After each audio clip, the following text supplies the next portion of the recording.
তরকারি নষ্ট করছে আবার ঝগড়া করে। পান খুলে দেন তাড়াতাড়ি। খুলেন। জীবনে আপনাদের এখান থেকে আমি সবজি কিনতে আসবো না, দেখেন।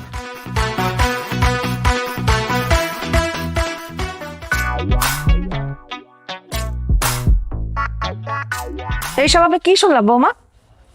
তুমি না তোমার ছেলেকে দিয়ে রান্নাঘরের সমস্ত কাজ করাও, বাসন মাজাও, কাপড় চোপড় ধোয়াও, এত সাহস তোমার কি করে হয়? মা, আপনি আমার সাহসটাই দেখলেন, আপনার ছেলেকে দেখলেন না? আপনি জানেন সে কি করছে? এই বাসা ভাড়া অর্ধেক সে আমাকে দিয়ে দেয়াইছে, আমাকে বাজারে নিয়ে গেছে বাজার করানোর জন্য। জামাই, তুমি আমার মেয়েকে দিয়ে কেন এইসব কাজ করাও? কারণ আপনার মেয়ে আমাকে বলেছে যৌথ অ্যাকাউন্ট করতে, আমি যৌথ অ্যাকাউন্ট করেছি। এখন আমাদের সবকিছু যৌথ হবে, কাজকর্ম, খরচ সব যৌথ।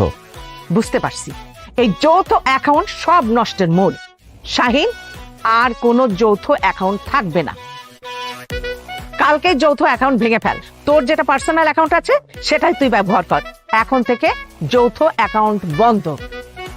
আপনি যে যৌথ অ্যাকাউন্ট বন্ধ করার জন্য গ্রাম থেকে আসছেন সেটা আমি খুব ভালো করেই জানি মা।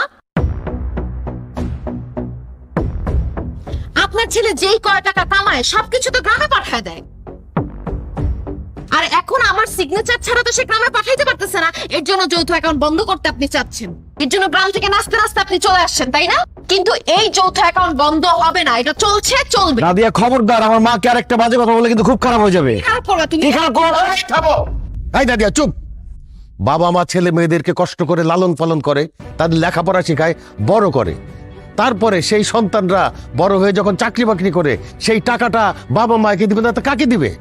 আর তোর শাশুড়ি তো ঠিকই বলছে, এই যৌথ অ্যাকাউন্ট খুবই ঝামেলার বিষয়, এটা বন্ধ করে দে। অসম্ভব। লাগলে আমি যৌথ কাজ করতে করতে মরে যাব, কিন্তু এই যৌথ অ্যাকাউন্ট বন্ধ হবে না, এটা চলবে। আচ্ছা ঠিক আছে বৌমা, তুমি যখন যৌথ অ্যাকাউন্ট রাখতে চাচ্ছ রাখো, কিন্তু এখন থেকে বাসার কোনো কাজ যৌথ হবে না। বাসায় তুমি তোমার কাজ করবা, আর শাহিন তুই তোর কাজ করবি। একদম ঠিক বলছেন বিয়াই। শোন, শাহিন বাইরে কাজ করে, টাকা পয়সা ইনকাম করে, ও বাইরের কাজই করবে, আর তুই ঘরের কাজ করবি। তোর যদি ইচ্ছা হয় তুই বাইরের কাজ করবি, তাহলে তুই টাকা পয়সা ইনকাম কর, শাহিন ঘরে বসে কাজ করুক। আচ্ছা ঠিক আছে বাবা। বেআই তাহলে ঠিকই বলছে, বৌমা বাড়িতে থাকে, বৌমা সব বাড়ির কাজ করবে। আর শাহিন, খবরদার বৌমাকে আর বাইরে কোনো কাজ করতে বলবি না। ঠিক আছে।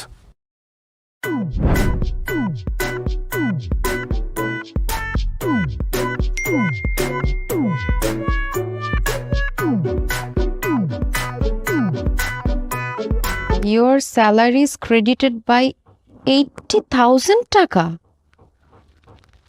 তার মানে শাহিন 80,000 টাকা বেতন পায়। ও তো আমাকে বলছে 40,000 টাকা পায় ও। নাদিয়া, এখানে একটা সাইন করে দাও তো। তুমি কয় টাকা বেতন পাও? তোমাকে তো বলছি আমি 40,000 টাকা বেতন পাই। খবরদার মিথ্যা কথা বলবা না। তুমি 80,000 টাকা স্যালারি পাও। এই একদম ফালতু কথা বলবা না। কে বলছে আমি 80,000 টাকা বেতন পাই? কে বলছে? যৌথ অ্যাকাউন্ট থেকে মেসেজ আসছে তোমার এই মাসের স্যালারি ঢুকছে 80,000 টাকা। বলো।